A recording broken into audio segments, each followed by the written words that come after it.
دلجوئی فرمائی. اور اس لیے یعنی ایک زوجہ ایسی تھی کہ جن کو اللہ نے آسانی عطا فرما رکھی تھی، تو اللہ کے نبی صلی اللہ علیہ وسلم اپنا وقت مقررہ وقت پورا کر کے وہاں سے جانے لگے تو انہوں نے عرض کیا کہ یا رسول اللہ صلی اللہ علیہ وسلم میرے پاس شہد موجود ہے، آپ اگر حکم فرمائیں تو میں آپ کی خدمت میں پیش کروں. اللہ کے نبی صلی اللہ علیہ وسلم کی مرغوب ترین غذاؤں میں شہد اور سرکہ ہیں. تو آپ صلی اللہ علیہ وسلم نے شہد سے شغف فرمایا، شہد نوش فرما لیا. پھر آپ صلی اللہ علیہ وسلم وہاں سے لوٹے، کچھ تاخیر ہو گئی، اپنی دوسری زوجہ کے پاس گئے اور انہوں نے پوچھا خیریت تھی، آپ آج دیر سے آئے؟ تو کہا بس وہ شہد استعمال کرنے بیٹھ گیا تھا. پھر اگلی کے پاس گئے تو انہوں نے بھی یہ سوال پوچھا.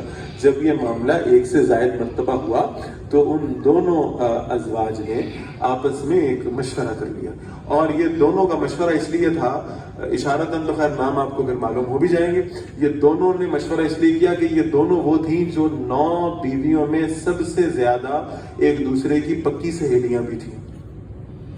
اور ان کی سہیلیاں ہونے کی وجہ یہ ہے کہ ان دونوں کے جو والد تھے، والدین یعنی باپ تھے دونوں کے، وہ بھی ایک دوسرے کے بڑے گہرے دوست پائے گئے تھے. لہذا انہوں نے آپس میں مشورہ کیا. اللہ کے رسول صلی اللہ علیہ وسلم جب اگلے روز گئے تو ایک زوجہ نے عرض کیا یا رسول اللہ صلی اللہ علیہ وسلم آپ کے منہ سے مغافیر کی بو آتی ہے. مغافیر پھول تھے، اور وہ جو شہد نبی اکرم صلی اللہ علیہ وسلم نوش فرما رہے تھے یہ اصل میں مغافیر کے پھولوں کا شہد تھا. پھر دوسری زوجہ نے بھی یہی بات دہرائی. تو اللہ کے نبی صلی اللہ علیہ وسلم کو یعنی ان کی مطہر طبیعت کو یہ بڑا ناگوار گزرا.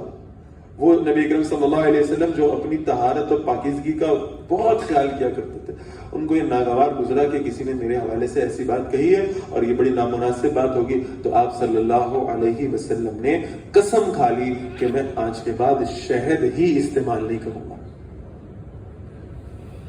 اچھا، اب معاملہ یہ تھا کہ آپ ازواج کو خوش کرنے کے لیے آپ اپنے اوپر شہد کو حرام کریں گے. اللہ تعالیٰ فرما رہے ہیں اس لیے کہ اگر نبی اکرم صلی اللہ علیہ وسلم شہد کا استعمال ترک فرما دیتے چاہے صرف اپنی ذاتی زندگی کے لیے ہی، تو امت میں بہرحال نبی اکرم صلی اللہ علیہ وسلم کی فرما برداری کا وہ جذبہ رکھا گیا ہے کہ اگر صرف یہ بات روایتاً آ جاتی کہ اللہ کے نبی صلی اللہ علیہ وسلم نے شہد استعمال نہ کرنے کی قسم کھا لی ہے تو واللہ ساری کی ساری امت شہد کا استعمال چھوڑ دیتی. اللہ کی اتنی بڑی نعمت جس کے بارے میں فرمایا گیا فیہ شفاء للناس، اللہ نے اس میں شفا رکھی ہے، ہم پڑھا ہے سورہ نحل میں، تو وہ اس سے امت محروم رہ گئے تھے. اس پر پھر اللہ کے نبی صلی اللہ علیہ وسلم کو متوجہ فرمایا گیا ہے یا ایھا النبی لما تحرم ما احل اللہ لک. نبی صلی اللہ علیہ وسلم آپ اپنے اوپر کیوں اسے حرام کرتے ہیں جسے اللہ نے آپ پر حلال کر دیا.